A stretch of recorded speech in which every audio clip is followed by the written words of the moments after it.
I speak to you today with feelings of profound sorrow.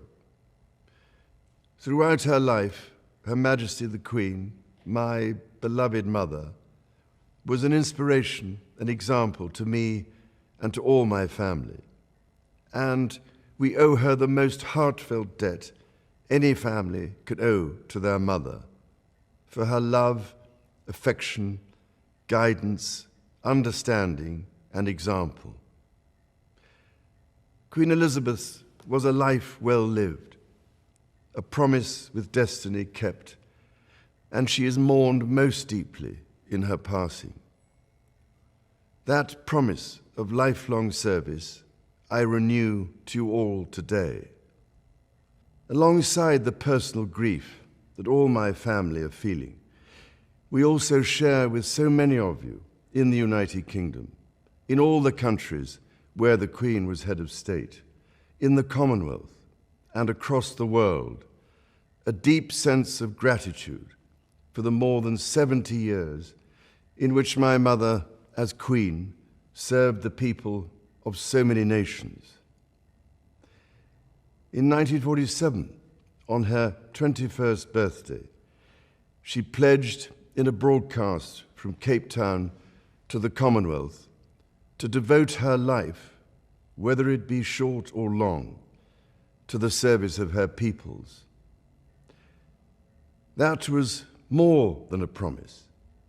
It was a profound personal commitment which defined her whole life. She made sacrifices for duty. Her dedication and devotion as sovereign never wavered through times of change and progress, through times of joy and celebration, and through times of sadness and loss. In her life of service, we saw that abiding love of tradition, together with that fearless embrace of progress, which makes us great as nations. The affection, admiration, and respect she inspired became the hallmark of her reign. And as every member of my family can testify, she combined these qualities with warmth, humor, and an unerring ability always to see the best in people. I pay tribute to my mother's memory, and I honor her life of service. I know that her death brings great sadness to so many of you, and I share that sense of loss beyond measure with you all. When the Queen came to the throne, Britain and the world were still coping with the privations and aftermath of the Second World War, and still living by the conventions of earlier times. In the course of the last 70 years, we have seen our society become one of many cultures and many faiths. The institutions of the state have changed in turn.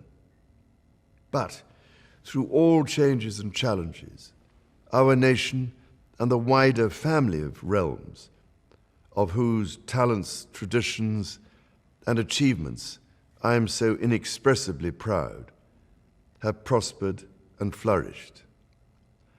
Our values have remained and must remain constant. The role and the duties of monarchy also remain, as does the sovereign's particular relationship and responsibility towards the Church of England, the church in which my own faith is so deeply rooted. In that faith and the values it inspires, I have been brought up to cherish a sense of duty to others and to hold in the greatest respect the precious traditions, freedoms, and responsibilities of our unique history and our system of parliamentary government. As the Queen herself did with such unswerving devotion, I too now solemnly pledge myself throughout the remaining time God grants me, to uphold the constitutional principles at the heart of our nation.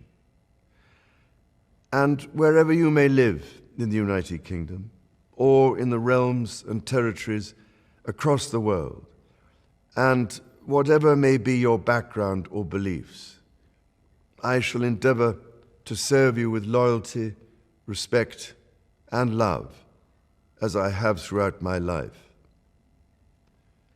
My life will, of course, change as I take up my new responsibilities. It will no longer be possible for me to give so much of my time and energies to the charities and issues for which I care so deeply. But I know this important work will go on in the trusted hands of others. This is also a time of change for my family. I count on the loving help of my darling wife, Camilla. In recognition of her own loyal public service since our marriage 17 years ago, she becomes my Queen Consort. I know she will bring to the demands of her new role the steadfast devotion to duty on which I have come to rely so much. As my heir, William now assumes the Scottish titles which have meant so much to me. He succeeds me as Duke of Cornwall and takes on the responsibilities for the Duchy of Cornwall, which I have undertaken for more than 5 decades. Today, I am proud to create him Prince of Wales, Tywysog Cymru, the country whose title I have been so greatly privileged to bear during so much of my life and duty. With Catherine beside him, our new Prince and Princess of Wales will, I know, continue to inspire and lead our national conversations, helping to bring the marginal to the centre ground, where vital help can be given. I want also to express my love for Harry and Meghan as they continue to build their lives overseas. In a little over a week's time, we will come together as a nation, as a Commonwealth, and indeed a global community, to lay my beloved mother to rest. In our sorrow, let us remember and draw strength from the light of her example.